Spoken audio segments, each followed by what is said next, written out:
I'm Corey Costello, and this is TehachaPod's Eye on the Capitol. Eye on the Capitol is an informative look at state and national legislation that impacts your life in Tehachapi. From new proposals, new laws, and even future ballot measures, we do the research and pass on that information to you while you go about your life. On today's episode, the governor was busy at the deadline to sign or veto bills sitting on his desk after approval from the legislature. How many made the cut or were cut? The feds might be targeting your foreign-made vehicle if it happens to have certain technologies, and a new labor dispute is set to disrupt the supply chain and potentially the economy. In Sacramento, the governor has been busy in September assessing bills that came across his desk prior to the September 30th deadline. As previously reported on Eye on the Capitol, the governor did sign a combination bill from the Assembly and Senate that bans plastic bags once again in California. The new legislation, set to take effect on January 1st, 2026, now bans the thicker, reusable plastic bags that became the norm during the single-use plastic bag ban. It was reported by CalRecycle that since the ban took effect, there is more plastic waste in the landfill, as the thicker bags might be reusable, but they are not recyclable unless returned to the retailer. The Senate and Assembly bills were supported by the California Grocers Association, meaning starting in 2026, your only option at large retailers and grocery stores will be paper or reusable cloth bags. Some opponents of these bills now suggest that the reusable cloth bags could also be made out of non-recyclable plastic fibers. Following his veto of a bill aimed at allowing non-resident workers to apply for home loan assistance using a state fund, the governor has also vetoed AB 2586, which would have authorized CSU and UC campuses to hire undocumented students for campus jobs, the second such veto of similar legislation. In his veto remarks, the governor claimed that signing the bill could have put state workers in jeopardy of violating federal employment laws that do not allow hiring undocumented people.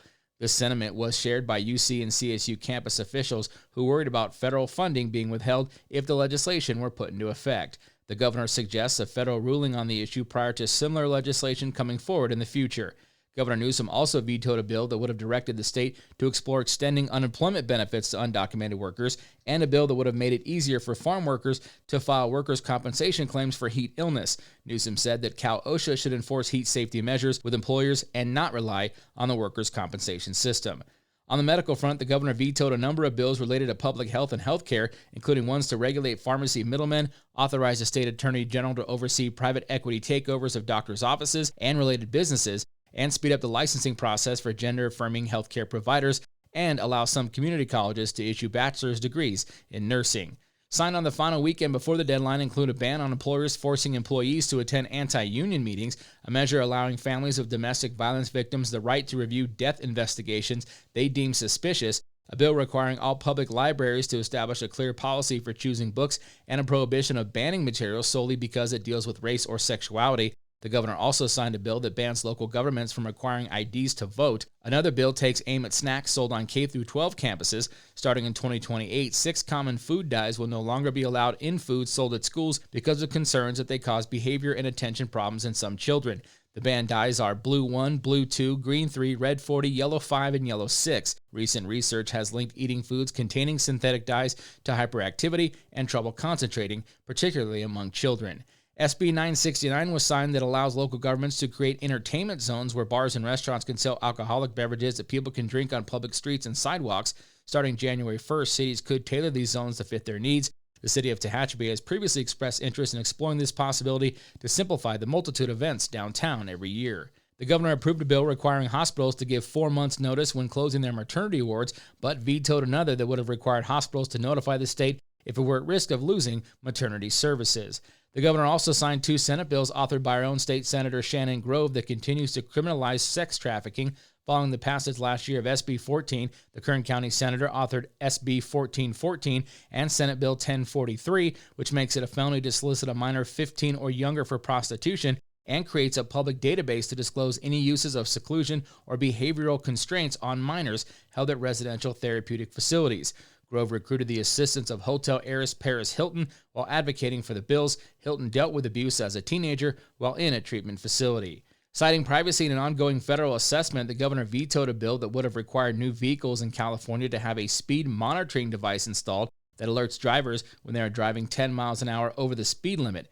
Although the governor has previously made carbon emission vehicles more stringent in California, on this bill he claims that adding California-specific requirements would create a patchwork of regulations for automakers and disrupt the federal evaluation for a similar device.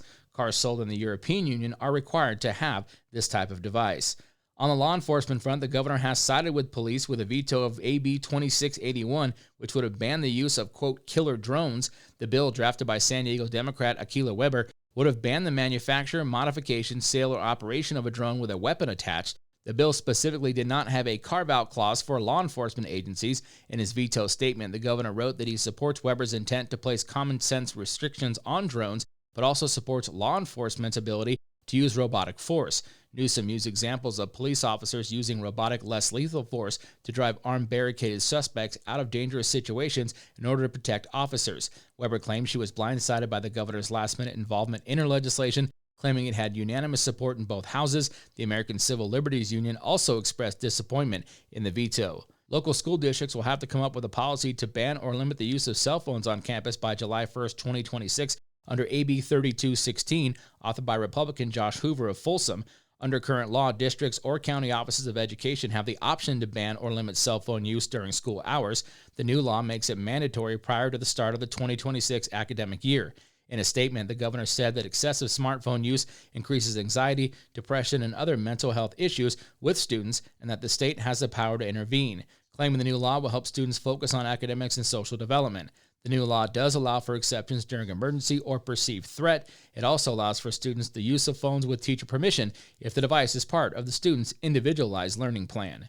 The governor continues to sign legislation aimed at more home construction in the state while continuing to shift the blame and responsibilities on local jurisdictions. A slew of bills were signed by Newsom, including AB 3093, which modified the regional housing needs assessment by requiring local governments to account for people with extremely low incomes and homelessness.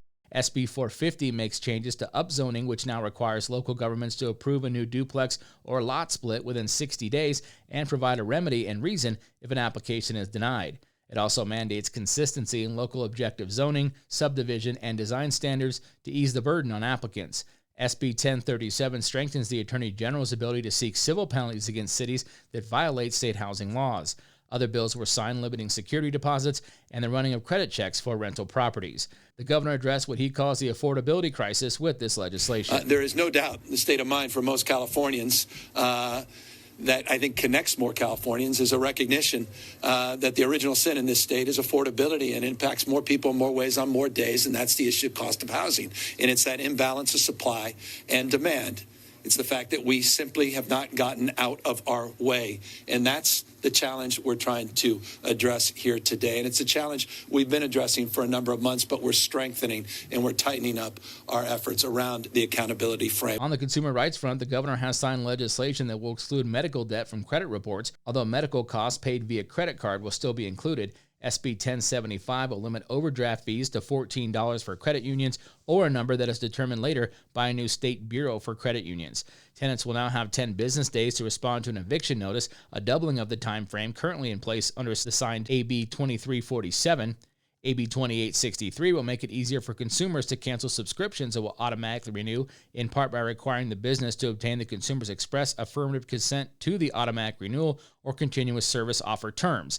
The bill will require the business to maintain verification of the consumer's consent for at least 3 years or 1 year after the contract is terminated, whichever period is longer. On the drinking water front, the governor signed bills that give State Water Resources Control Board more power over failing sewer systems, and another measure that requires the Water Board to develop technical standards for smaller water systems, and a third that required rental property owners to test wells if on a property. The governor also continued his assault on the oil industry, not only calling for a special legislative session and a series of hearings on gas prices, but also signing 3 bills into law aimed at big oil. AB 3233 will allow local jurisdictions to limit or ban oil production. AB 1866 forces more companies to plug abandoned wells in order to operate others, and AB 2716 shuts down low-producing wells at an oil field in Inglewood, where the governor spoke when signing the bills. It is absolutely right to hold the oil companies themselves accountable to addressing the issues around idle wells before they become orphaned and they have no liability and we have no recourse. And so that's another central part of the bill package we're signing here today. The State Assembly started hearing testimony in a special session last week on the governor's proposal to force oil companies to keep a stockpile of fuel on hand to curb high gas prices, while another bill is being considered that, following testing, could add as much as 15% ethanol into California gasoline. Results of both remain split on the committee hearing of bills, with several admitting that more time and studies are needed, especially on the economic impact of the storage bill and its impact on the state's economy, as the oil and gas industry makes up 5% of the state's economy, provides 100,000 direct jobs, and another 10% of indirect jobs. The state Senate is expected to convene their special session on the issue later this month. California was set to take a national leadership post in combating certain artificial intelligence platforms with Senate Bill 1047, which would have required testing of AI models to determine whether they would likely lead to mass death, endanger public infrastructure, or enable severe cyber attacks. However, citing the risk of curtailing innovation, the governor vetoed the bill. Before the deadline on Monday, the governor had 40 more bills to consider. Other remaining vetoes, one including an automatic voter registration system, of which the governor claimed could interfere with someone's personal prerogative to choose not to register to vote. Another veto came on a bill that would have led to more transparency for California colleges when paying athletes for name, image, and likeness. The governor's veto message included the ability for California schools to compete nationally, something the legislation could have impacted. Specifically important to Tehachapi was the governor's veto of AB 2178, which was a de facto prison closure bill due to its implications on ordering a reduction of the available beds in state prisons, with an eventual reduction down to the state minimum of 1,500, leaving the only way to achieve this goal over the next 5 years being prison closures. The governor vetoed the bill, claiming he fundamentally disagreed with the approach, while also claiming he is against warehousing inmates and believes in a rehabilitative approach with dignified housing. SB 549 was signed, which will allow California tribes to sue card rooms, of which they claim violate the will of the voters who authorized tribes as the only legal gambling in the state. The tribes were unable to sue previously since they were considered sovereign governments. The bill opens up a host of lawsuits against card rooms, of which the tribes claim are illegally offering table games such as blackjack and poker. In the final tally, the governor considered over 800 bills and vetoed 18% of them, even receiving some praise from political opponents for his vetoes of, quote, some pretty bad/stupid bills, according to Republican Assembly Leader James Gallagher. With the governor considering over 800 bills following this legislative session, Cal Matters is reporting that some talks of further limiting the number of bills a legislator can introduce per session could be coming back to the table. Currently, the limits on a 2-year session are 50 bills from an assembly member and 40 from a state senator. It has been pointed out that even with a limit of 30, over 1,800 bills could be created each year. Other states, such as Colorado and Louisiana, limit each lawmaker to 5 bills per session. Your smart car could be a national security threat, according to the U.S. Commerce Department, which is now proposing a ban on Chinese and Russian components inside of connected vehicles on U.S. roadways. This inquiry, which started in February, is now part of an action plan that suggests that Chinese smart cars, software, and certain parts like sensors could be restricted if originated from China or Russia. The policy could go into effect in a few months. Since most of today's vehicles are connected to the internet, some senior administration officials expect all Chinese-made vehicles would fall under the prohibition, fearing that those cars, along with Russian counterparts, could collect data on American infrastructure and drivers, as well as hack communications needed to keep connected vehicles operational.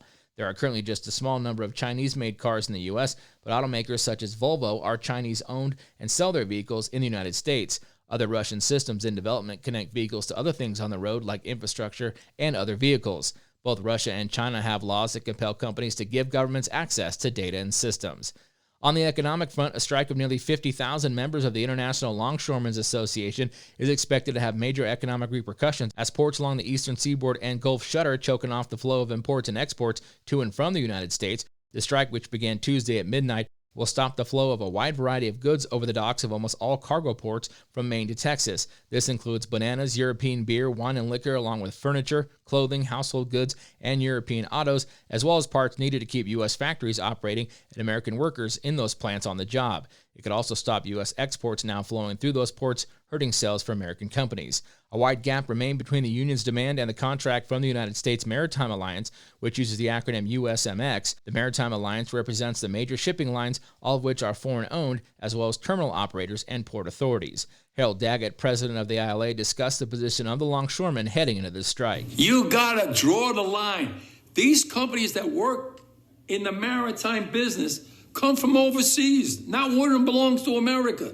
They want to come into America and build fully automated terminals and get rid of American jobs. Good paying jobs that support families with medical, pensions, annuities, and pay taxes. They want to get rid of him. Alan Murphy of Sea Intelligence claims that the strike could bring the United States into a recession if it lasts longer than 1 month, costing the United States between $3 and $5 billion a day. President Biden has refused to intervene in the strike, although executive power does authorize him to interject on labor disputes at ports under the 1947 Taft-Hartley Act. Biden refused, claiming he does not believe in the act. President George W. Bush cited Taft-Hartley when intervening in an 11-day strike on the West Coast ports in 2002. That's the latest from Eye on the Capitol. If you have a question or would like more information about one of the topics covered, or have an idea for a future episode, email us at media@TehachapiCityHall.com. Until next time, you keep living up, Tehachapi, and we'll keep an eye on the Capitol.